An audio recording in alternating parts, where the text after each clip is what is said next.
నిండు భక్తి చెప్పిన ఆయన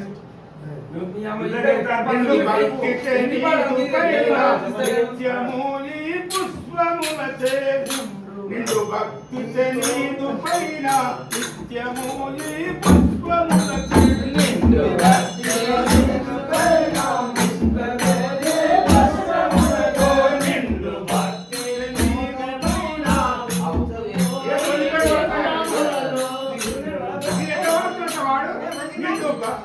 నీదు పైన పుష్పములచే